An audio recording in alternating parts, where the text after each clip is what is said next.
Bienvenue à Neuville de Poitou, tout près du Futuroscope de Poitiers, pour suivre une compétition internationale atypique qui attire toujours beaucoup de public.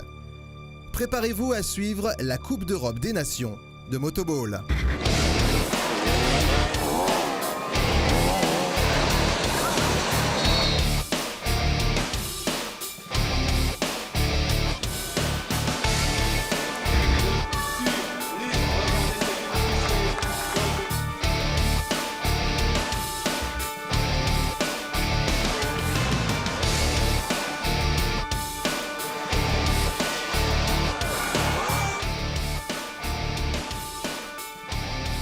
Allemagne, Hollande, Lituanie, Russie, Biélorussie et bien évidemment la France se sont donné rendez-vous sur le plus beau terrain de motoball de l'Hexagone afin d'en découdre.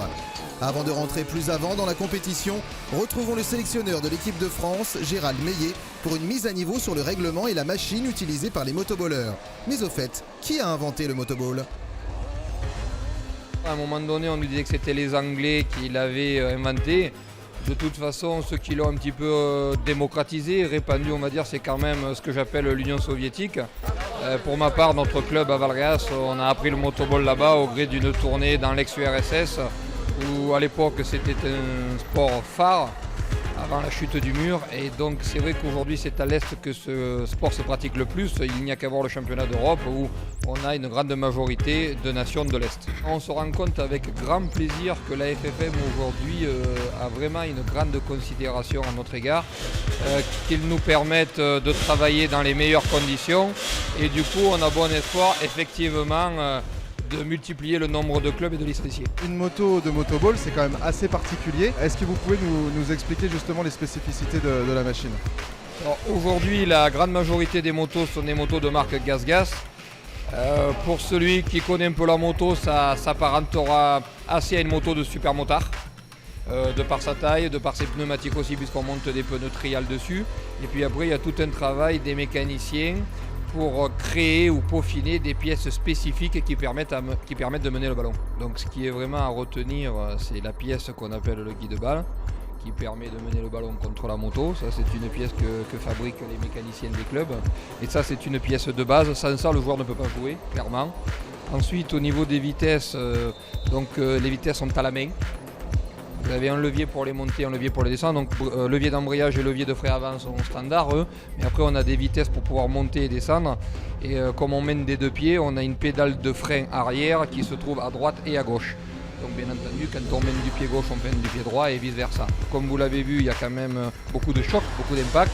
Et il faut que la moto résiste, donc on protège sur tous les disques, on protège le pot d'échappement aussi. Il y a quand même nombre de pièces important, fait maison, fait main.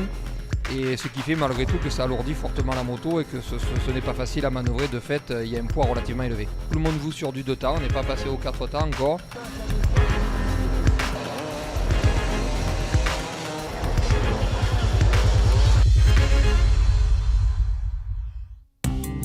Aujourd'hui, un pilote style Mathieu Voronowski, c'est un pneu tous les 2 matchs. Donc c'est du Michelin haut de gamme là qu'on a monté cette année, ça veut dire 110 ou 120 € le pneu. Donc effectivement, multiplié par le nombre de pilotes et par le nombre de journées de compétition, ça génère un budget assez conséquent. Mais c'est aussi une condition sine qua non pour être performant. La règle majeure qu'il faut bien acter mais qu'on comprend très vite, c'est qu'on ne peut pas passer la ligne médiane balle au pied.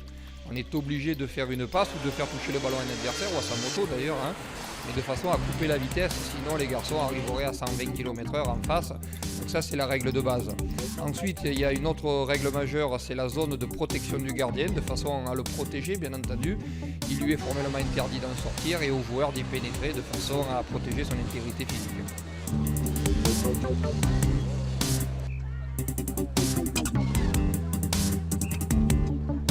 Alors les cartons, effectivement, les cartons verts, il faut savoir d'ailleurs que ce n'est pas la même règle au niveau international qu'au niveau français, parce qu'en France, un carton vert, le joueur est remplacé, alors qu'en international, un carton vert, le joueur ne l'est pas. Donc ça, c'est aussi fondamental, parce qu'on a vu que lorsqu'on subit une infériorité numérique, souvent on le paye cash et on prend un but. Le public est venu en nombre assister à cette Coupe des Nations, jusqu'à 5000 personnes par match. Le motoball sort de l'ombre et bénéficie d'un soutien grandissant de la FFM, comme le souligne Pascal Rechko-Jaco, présidente de la commission de motoball. C'est vraiment une réussite, effectivement c'est le plus beau terrain de motoball qu'on a en France. et la plus grosse capacité d'organisation aussi. Depuis quelques années, on essaie vraiment de faire des gros efforts. Et en fait, la fédération, de par Jacques Boll, s'engage très très fortement auprès de la discipline pour nous aider. Et aujourd'hui, je pense qu'ils ont vu quand même qu'il y avait du public et que le niveau de la compétition était quand même assez costaud. Il y a eu quelques petits bruits de couloir, je crois qu'il y a des petites nouveautés qui s'annoncent dans le monde du motoball, notamment peut-être une moto électrique. La notion de bruit et d'environnement est aujourd'hui à l'esprit de tout le monde et il nous faut absolument prendre en compte le problème. La fédération l'a très bien compris, a considéré qu'il fallait mettre quelque chose en place, donc nous a accompagnés pour faire un cahier des charges pour concevoir une moto électrique adaptée au motoball avec un cadre vraiment spécifique pour le motoball et un modèle qui sera abouti.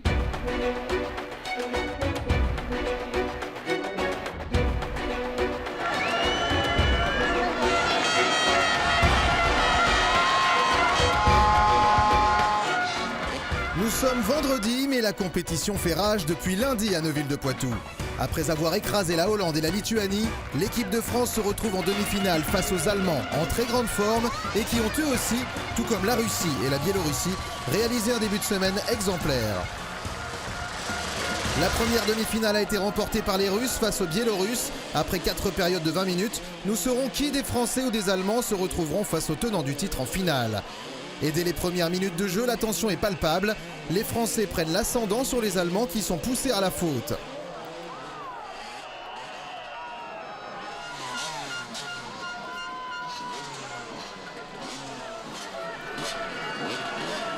Premier coup franc pour la France. Bien arrêté par le mur allemand et le match peut continuer.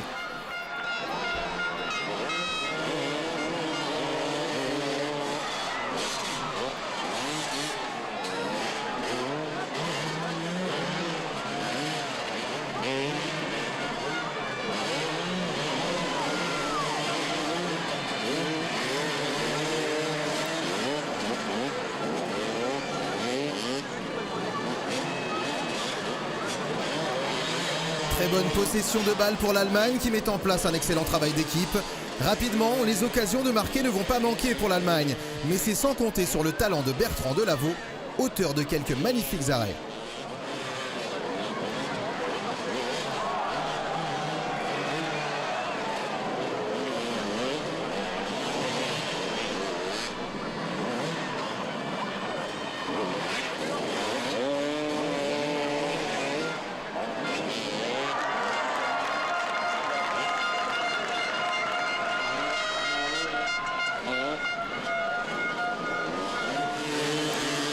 Les Français ne manquent pas d'occasion eux aussi, mais le gardien allemand est sur tous les fronts. Mathieu Voronowski passe ici près de l'ouverture du score. Très rapide sur les remises en jeu, les Allemands parviennent à surprendre les Français. Les coups francs vont s'enchaîner, mais toujours pas de but.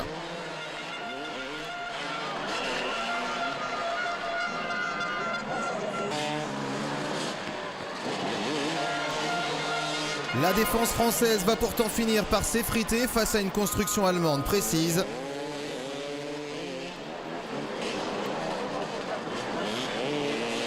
Et c'est à la 8e minute que les Allemands ouvrent le score.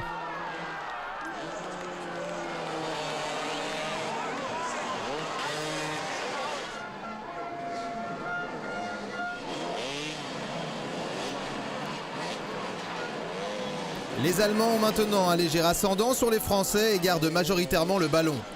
Ils prennent leur temps afin de créer de véritables occasions. Mais les Français, il faut quand même le dire, peu aidés par l'arbitrage, sont sur tous les ballons quand il s'agit de protéger leurs gardiens.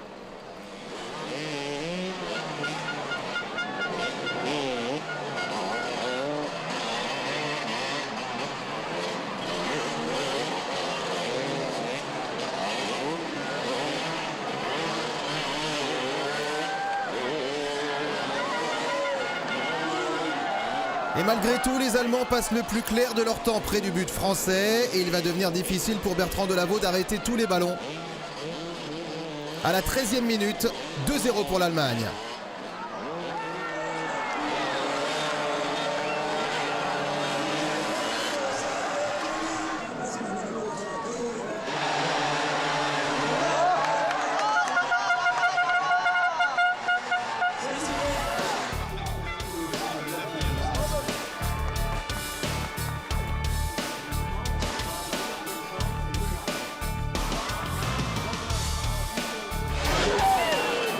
Alors que le soleil descend, la deuxième période débute et le match est toujours aussi viril.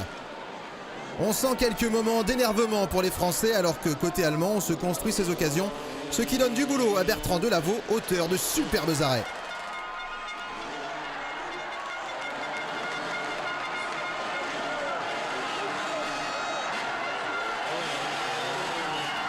Côté français, les cartons pleuvent et on se retrouve souvent à 3 joueurs sur le terrain, ce qui va faciliter la tâche des Allemands. Pour autant, les Frenchies ne lâchent rien, se créent des occasions et se donnent à fond pour être sur tous les ballons, soutenus par un public très chaleureux.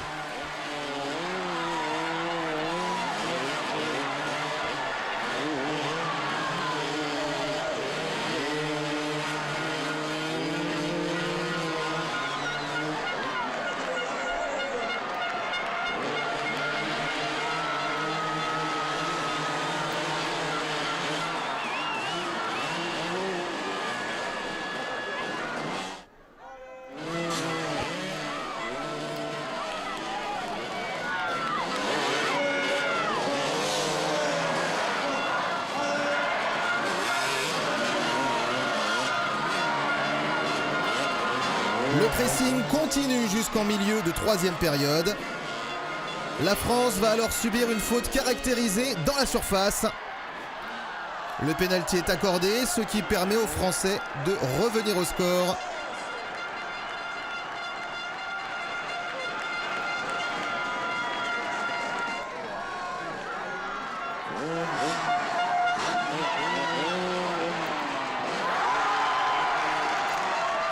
But de la France, l'Allemagne mène toujours 2-1.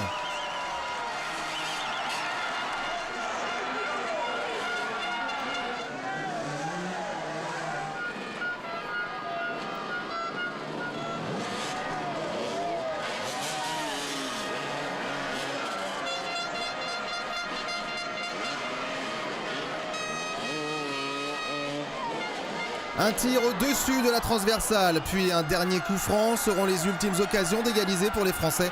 Mais le gardien allemand reste infaillible.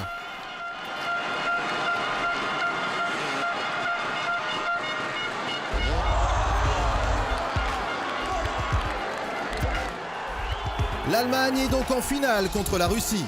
La France tentera de défendre la troisième marche du podium face aux Biélorusses dès le lendemain, lors de la petite finale.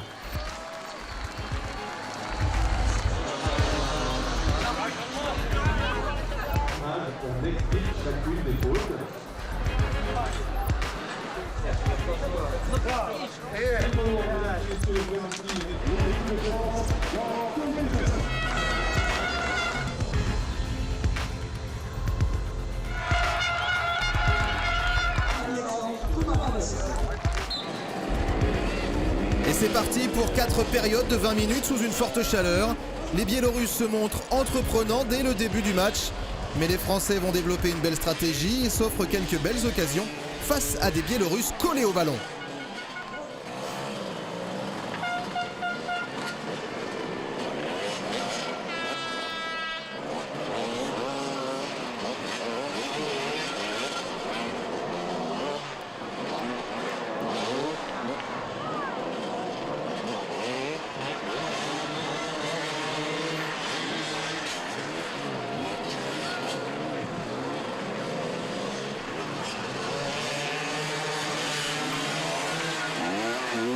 Un peu perso mais rapide sur les relances, les Biélorusses parviennent à percer la défense française et la sanction tombe pour les Français. Premier but biélorusse dès la première période. Les Français ne veulent pas laisser échapper la troisième marche du podium et se donnent à fond. Il faut ruser pour infiltrer la défense biélorusse. Mais Loïc Morelli, idéalement placé, va marquer grâce à la passe de Davis Bardellotto. La France égalise à la 10e minute.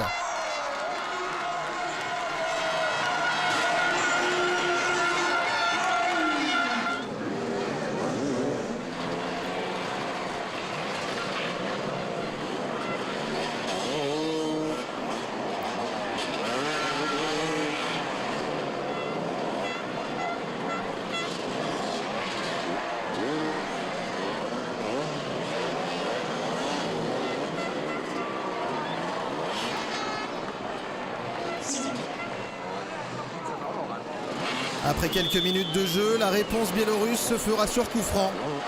2-1.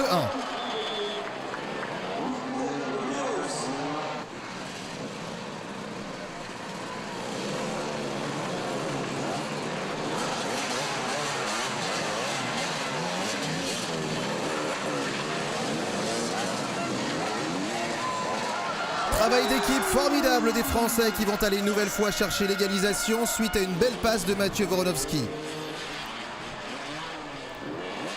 Le chrono tourne, il y a 2 buts partout et le jeu commence à se muscler.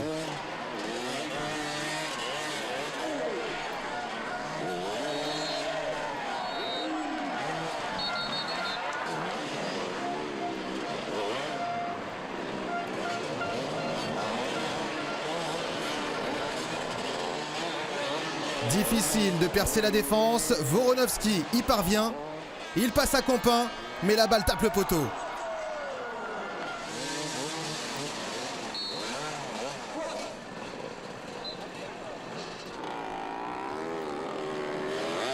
Quelques minutes plus tard, Voronovski est devant le but biélorusse, il cherche une ouverture durant de longues secondes. Et puis son duo avec Compin fonctionne à merveille une nouvelle fois.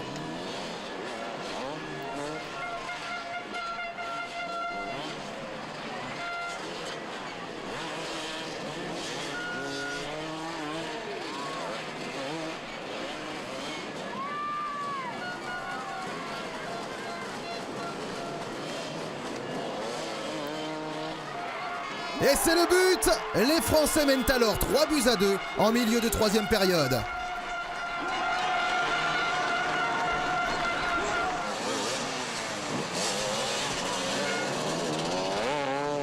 Les Biélorusses ne vont pas se laisser faire comme ça et sortent le grand jeu.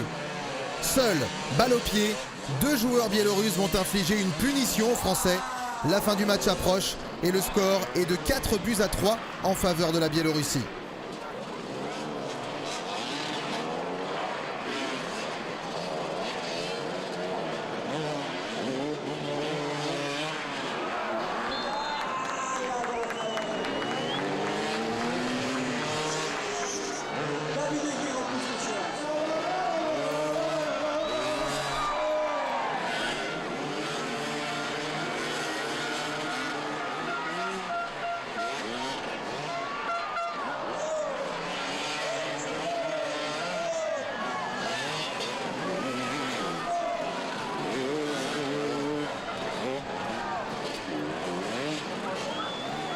Les Français ne vont rien lâcher et c'est au terme d'un fabuleux travail d'équipe qu'ils vont parvenir à égaliser 4 buts partout.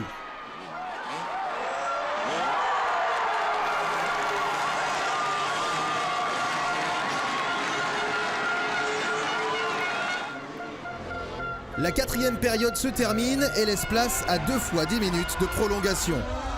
Le score restera inchangé. La 3e marche du podium de ce trophée européen des nations se joue donc au tir au but. Ça commence assez mal pour la France, mais le gardien français va montrer toute l'étendue de son talent.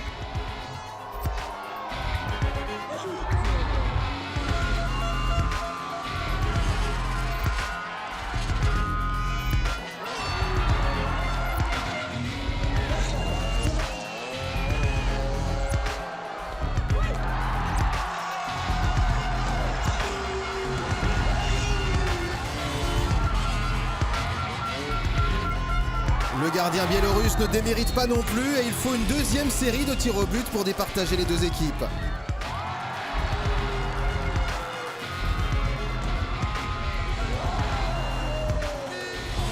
Et au final, les quelques tirs manqués des Français vont coûter cher et la Biélorussie monte sur le podium.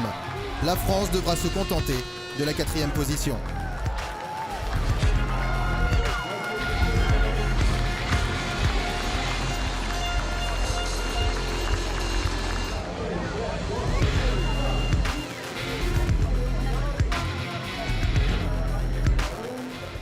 On s'est bien battu, mais vraiment déçu. On aurait dû déjà finir, on aurait dû aller en finale déjà, c'était l'objectif. Et puis derrière, on voulait gagner aujourd'hui, mais voilà, on était au pénalty et puis le sort, on a voulu qu'on gagne pas. En tout cas, ça a été très combatif. On a vu que le public a suivi. Il y a vraiment beaucoup de monde qui vient assister à ces compétitions. Ah bah ouais, durant toute la semaine, il y a dû y avoir plus de 25 000 personnes qui nous a suivis, donc ouais, c'est pas mal, c'est très bien. Mais là, les organisateurs ont fait ce qu'il fallait pour que le monde vienne nous voir et nous supporte comme ça. D'ailleurs, je remercie tous les supporters qui sont venus nous voir jouer aujourd'hui et toute la semaine. Russie contre Allemagne pour la grande finale de ce Trophée des Nations 2013. Les Russes, tenants du titre et champions d'Europe en titre depuis 2005, sont les grands favoris. Mais attention à l'Allemagne, en très grande forme cette année.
À l'issue d'un match viril et intense, truffé d'actions et d'occasions, c'est finalement l'Allemagne qui arrache la victoire d'un but exceptionnel de la tête à 2 minutes de la fin du match.